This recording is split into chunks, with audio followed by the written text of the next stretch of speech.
Good morning, everyone. We have completed 3 chapters in our previous videos, in which chapter 1st, 2nd, and 3rd. And you know very well about the name of these chapters, 3 chapters. So, what is the name of chapter 1st? बताएंगे सभी बच्चे. Name of chapter 1st, matter in our surroundings. 2nd, what is the name of chapter 2nd? Matter around us pure. And 3rd chapter we have recently completed our chapter 3rd, and name of chapter 3rd is atoms and molecules. So now we will going to start chapter 4th, and name of chapter 4th is structure of the atom. What is the name of chapter 4th? Structure of the atom. क्या नाम है chapter 4th का? Structure of the atom.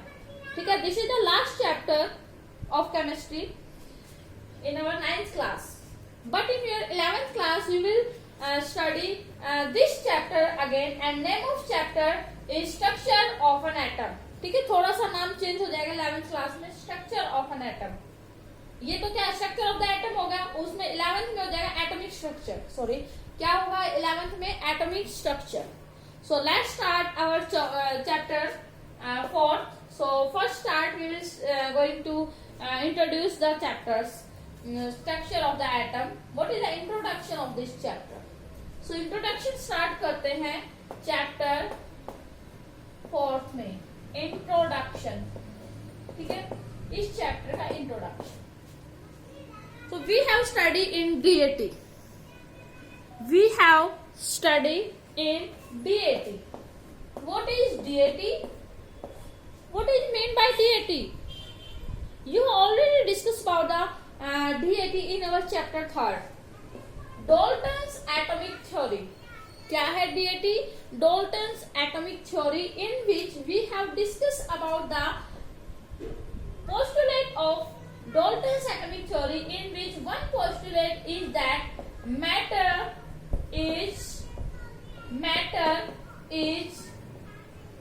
made up of very small kind of indivisible particles. Indivisible particle, that is called atom. That is called atom. ठीक है, according to DAT, matter is made up of very small kind of indivisible particles, and this individual particle is called atom. So this theory could well explain the law of chemical combination. This theory could well explain the law of chemical combination. Law of chemical combination. What is meant by law of chemical combination? In our 3rd chapter we have already discussed about the law of chemical combination, how atoms are combining together. ठीक है, in which we have studied 2 law. First is law of conservation of mass, and second one is law of constant proportion. ठीक है, so this theory could well explain the law of chemical combination, but was silent about the inner structure of an atom. This theory DAT theories में हमने law of chemical combination किया था, जिसमें 2 law किए थे हमने. एक तो law of conservation of mass, and second is law of constant proportion. But this theory was silent about the inner structure of an atom. That means ये जो थ्योरी थी DAT, इसने एटम्स के इसमें लॉ के बारे में तो बता दिया, एटम्स कैसे कंबाइन होंगे कैसे नहीं, ये law of conservation of mass में बताया इसने, but could not explain the inner structure of an atom. So assume that atom is structureless. और क्या बताया, क्या सोचा गया? कि जो एटम है वो क्या है, स्ट्रक्चरलेस है, structureless. This concept of atom is structureless could not explain the following terms. ये सोचा गया ये कॉन्सेप्ट है हमारा कि एटम क्या है, स्ट्रक्चरलेस है। तो ये जो एटम, ये कॉन्सेप्ट है हमारा कि एटम जो स्ट्रक्चरलेस है, ये कॉन्सेप्ट एक्सप्लेन नहीं कर पाया। कौन कौन से पॉइंट्स एक्सप्लेन नहीं कर पाया वो बताते हैं कि how atoms of different elements, how atoms of different elements differ from one another, differ from one another। Different elements के जो एटम्स हो वो एक दूसरे के साथ कैसे डिफरेंट है वो इसने एक्सप्लेन नहीं किया। और सेकंड पॉइंट क्या था, व्हाई एंड हाउ, क्यों और कैसे। Why and how atoms of different elements, atoms of different elements, यहां पे लिख देंगे combine one together, combine one another। कि जो different elements के जो atom है वो why, क्यों and how कैसे combine होते हैं। जो डीएटी का जो कंसेप्ट था कि एटम्स क्या है, इंडिविजुअल पार्टिकल है, दैट मीन्स एटम तो स्ट्रक्चरलेस है, तो वो स्ट्रक्चरलेस एटम है, तो वो ये कंसेप्ट क्लियर नहीं कर पाया। ठीक है, तो इसलिए in this chapter we will study about the how atoms of different elements are different from one another. जो डिफरेंट एटम्स, एलिमेंट्स के डिफरेंट एटम्स है वो कैसे डिफर है एक दूसरे के साथ, वो डिस्कस करते हैं। And also learn about the inner structure of an atom, also learn about the inner structure of an atom, और ऑल्सो डिस्कस करते हैं। और हम ये भी डिस्कस करेंगे कि जो एटम का जो इनर स्ट्रक्चर है वो क्या है। That means atom is not individual particles. Atom क्या है, इंडिविजुअल पार्टिकल नहीं है, इंडिविजुअल पार्टिकल्स नहीं है, but it is divisible particles. कैसा है ये, डिविजिबल पार्टिकल्स है। That means it can be divided into 3 सब एटॉमिक पार्टिकल्स। ये जो एटम्स है, एटम है, ये एटम किस में डिवाइड हो गया, 3, ध्यान रखेंगे, 3 सब atomic particles, subatomic particles, and these subatomic particles are electrons, protons and neutrons। ये subatomic particles क्या हैं, electrons, protons and neutrons, and these particles are also known as fundamental particles, fundamental particles। ठीक है, ये कोई भी एटम है, atom के जो स्ट्रक्चर है उसमें बहुत ज्यादा मेन इंपॉर्टेंट रोल प्ले करते हैं electron, proton and neutron.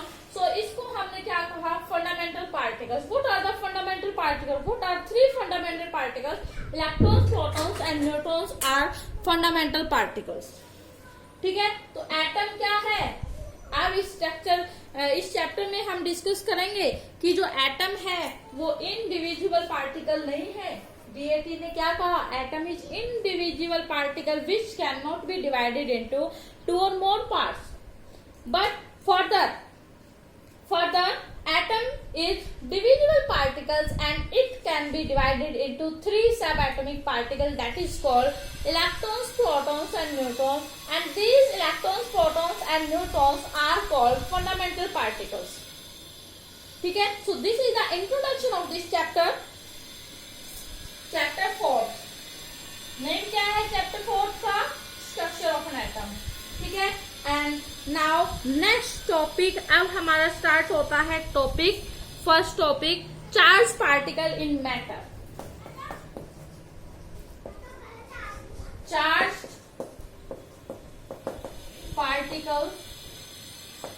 particles in matter। This is first topic, charged particle in matter। ठीक है, तो one of the first indication that atom are not individual particles, not individual particles. This comes from the study of static electricity. And second one is condensation of electricity by different substances. ठीक है, तो ये कह रहा है कि जो atom है इंडिविजुअल पार्टिकल्स नहीं है। ये कौन से एक्सपेरिमेंट से प्रूव हुआ कि एटम इंडिविजुअल पार्टिकल्स नहीं है? Statics, electricity and conduction of electricity. ठीक है, सो इसकी हेल्प से हम पता लगा लेंगे कि जो एटम है वो इंडिविजुअल पार्टिकल्स नहीं है। तो what is statics energy? Static energy ने electricity, statics electricity is produced by rubbing two articles with one another। दो आर्टिकल्स को एक साथ एक दूसरे के साथ हम रब करना स्टार्ट कर देंगे तो वो क्या हो जाएंगे? They are electrically charge and this is called statics electricity. ठीक है, for example if we rub comb in our dry hair, अगर हमने क्या किया, कॉम है उनको अपने ड्राई हेयर पे रब किया 1-2 मिनट, तो after some times comb will start charge, वो क्या हो जाता है? चार्ज होना स्टार्ट कर जाता है। If you put some piece of paper and this comb is brings near about the some piece of paper, then piece of papers are attracted towards this comb. And second example is if we rub silk cloth on glass rod, glass rod पे क्या किया? silk cloth हमने rub किया, and when we put this after rubbing silk cloth on the glass rod, when we put this glass rod near to the inflated balloon, ठीक है, inflated balloon का मतलब क्या है? गुब्बारे को फुला दिया है, इसमें एयर हमने फिल कर दी, गैस भर दिया है, तो वो ग्लास रोड क्या करेगी? उस इन्फ्लेटेड बलून को अपनी तरफ अट्रैक्ट करना स्टार्ट कर देती है। दैट मीन्स वो ग्लास रोड था या कॉम था, वो क्या हो गए? चार्ज हो गए। हम क्या बोलेंगे? इलेक्ट्रिकली चार्ज हो गए। दैट मीन्स उसके अंदर कौन सी इलेक्ट्रिसिटी प्रोड्यूस हुई? Statics electricity. A question will be arise in our mind, where does this electric charge come from? Where does this electric charge come from? ये क्वेश्चन अराइज होता है हमारे माइंड में कि ये जो इलेक्ट्रिक चार्ज है ये कहां से आया? कॉम था, ग्लास रोड था, बलून था, ये सब क्या है? मैटर है। और मैटर किससे मिलके बनता है? स्मॉल काइंड ऑफ पार्टिकल से। और हमने क्या किया डीएटी में कि जो मैटर है स्मॉल काइंड ऑफ पार्टिकल से मिलके बना है, और ये स्मॉल काइंड ऑफ पार्टिकल्स क्या है? एटम है। और एटम तो क्या है? इंडिविजुअल पार्टिकल्स है। एटम तो डिवाइड हो ही नहीं सकते। और क्या स्टडी किया? एटम तो क्या है? Electrically neutral. Electrically neutral that means atom पे कोई भी चार्ज नहीं है। अगर एटम पे कोई भी चार्ज नहीं है तो ये जो कॉम था हमारा, कॉम, और दूसरा क्या था? Glass rod. ठीक है, और क्या था? Glass rod. तो इसके अंदर चार्ज आया कहां से? ये कॉम था, इसने अट्रैक्ट किया पीस ऑफ पेपर को, ग्लास रोड था, इसने अट्रैक्ट किया इन्फ्लेटेड बलून को। तो that means where does this charge comes from? ये जो चार्ज है वो आया कहां से? इसका मतलब ये कॉम है, मैटर है, इसके अंदर क्या है? एटम, और एटम के अंदर भी कोई ना कोई सब एटॉमिक पार्टिकल्स प्रेजेंट है, जिसके अंदर क्या है? वो सब atomic particle, that means charge particles present है। तो वहीं से तो ये चार्ज आया होगा। ठीक है, तो साइंटिस्ट मजबूर हो गए सोचने के लिए कि जो एटम है वो इंडिविजुअल पार्टिकल्स नहीं है, but it is divisible particles.